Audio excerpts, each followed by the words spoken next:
ባለፈው ሳምንት በማዕከላዊ ኢትዮጵያ ክልል ሀዲያ ዞን ሆሳና ከተማ በመቶዎች የሚቆጠሩ ውሾች በጅምላ ሲገደሉ የሚያሳዩ ምስሎች በማህበራዊ ሚዲያ ከተጋሩ በኋላ በርካቶችን አስቆጥቷል። ቢቢሲ ያነጋገራቸው 3 ነዋሪዎችና የከተማዋ ባለስልጣን እንዳሉት ውሾችን በጅምላ መግደል የተጀመረው 3 ታዳጊዎች ከእብድ ውሻ በሽታ ጋር በተገናኘ ህይወታቸው ካለፈ በኋላ ነው። ሆኖም ነዋሪዎች የራሳቸውን ውሻ እንዲገድሉ ጭምር የተገደዱበት እርምጃ ነዋሪዎችንና የእንስሳት መብት ተሟጋቾችንም አሳዝኗል።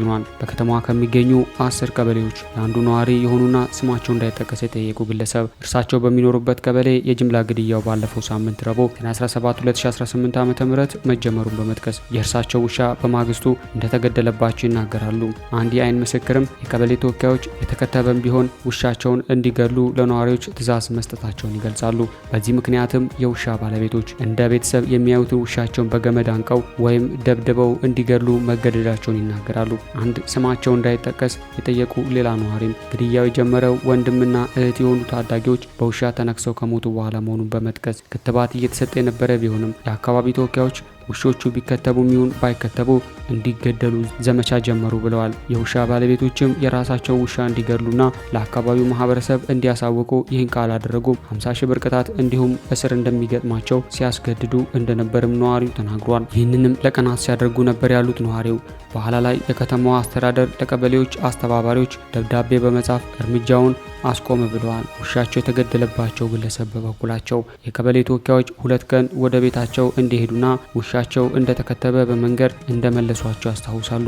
ሆኖም በሁለተኛው ቀን ከሰዓት እኔ በሌለውበት ወደ ቤት ሄደው በሽታው የተከተበ ውሻም አይመርጥም፣ በአየር ጭምር ነው የሚተላለፈው፣ የግድ መግደል አለባችሁ ብለው ባለቤቴን አስፈራሯት። ከዚያም ወደ ቤት ስመለስ እባክህ ከነ ልጆቼ ላልቅ ነው፣ በቃ ይገደል ብላ ጮኸችብኝ፣ አለቀሰችም ይላሉ።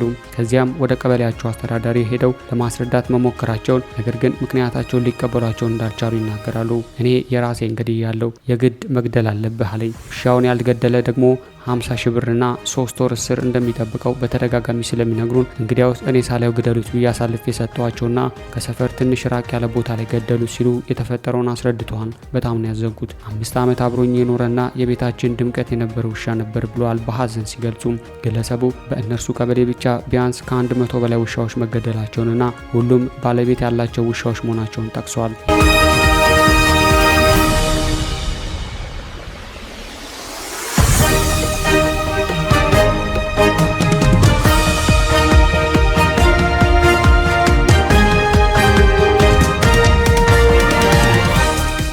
የእንስሳት ሐኪም የሆኑት ዶክተር አላዛር አየለ በበኩላቸው ክትባት መሰጠት ቢጀምርም የአካባቢ ተወካዮች ውሻዎችን እንዲገሉ ዘመቻ መጀመራቸውን ገልጿል። ባለቤቶች የራሳቸው ውሻ እንዲገሉ ታዘዋል። ይህንን አላድርግም ያሉ ታስሯል ብለዋል። አላዛርን ጨምሮ ቢቢሲ ያነጋገራቸው ነዋሪዎችና የእንስሳት መብት ተሟጋቾች ለቀናት በዘለቀው የጅምላ ግድያ ከ400 እስከ 450 የሚደርሱ ውሾች መገደላቸውን ይናገራሉ።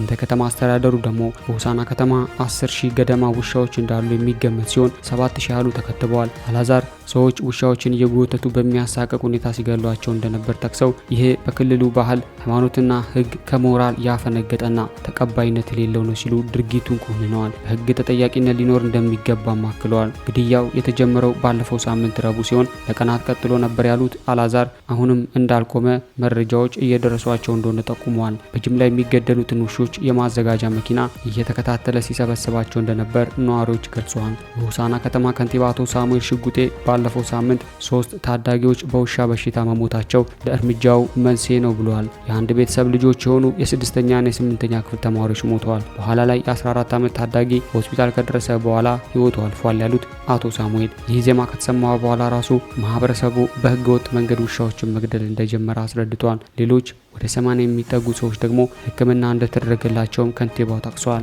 የከተማው አስተዳደር በእርምጃው ተሳትፎ እንደሌለው የገለጹት አቶ ሳሙኤል አስተዳደራቸው የግድያ ዘመቻውን በግማሽ ቀን ውስጥ ማስቆሙንም ተናግሯል። ግድያ የተጀመረው በአንድ አካባቢ ነው። ሆኖም በፖሊስና በጸጥታ ኃይሎች በአንድ ቀን ውስጥ እርምጃውን አስቁመናል ሲሉም አክሏል። ከንቲባው ስለተገደሉት ውሾች ቁጥር ከመግለጽ ተቆጥበው በክስተቱ ላይ ምርመራ እንዲደረግ ለፖሊስ ትዕዛዝ መስጠታቸውን ተናግሯል። አሁን ላይ በከተማዋ የትኛውም አካባቢ የሚፈጸም ግድያ የለም። ከንቲባው ከንቲባው ይህም ቢሉ የእንስሳት መብት ተሟጋች ፌቨን መለሰ ግን አሁንም ግለሰቦች ቤት ለቤት እየሄዱ ያልተከተቡ ውሾችን እንዲገደሉ እያሳሰቡ መሆኑን መረጃ እንደደረሰ ገልጻለች። አልዓዛር ግድያዎችን መቀጠላቸውን ተናግሯል። በአዲስ አበባ የእንስሳት መጠለያ ያላት ተሟጋቿ ፌቨን ድርጊቱን የፈጸሙ አካላት በሕግ እንዲቀጡም ጠይቃለች። የአካባቢው የመንግስት አካላት እኛ አላደረግንም ትዕዛዝም አልሰጠንም ካሉ ወንጀለኞችን ተጠያቂ ማድረግ አለባቸውም ብላለች። ውሾች በአሰቃቂ ሁኔታ ታንቀውና ተደብድበው መገደላቸውን የጠቀሰችው ፌቨን በግድያው ላይ ህጻናት መሳተፋቸውን በራሱ ትውልድን መግደል ነው ስትልም ኮንናለች።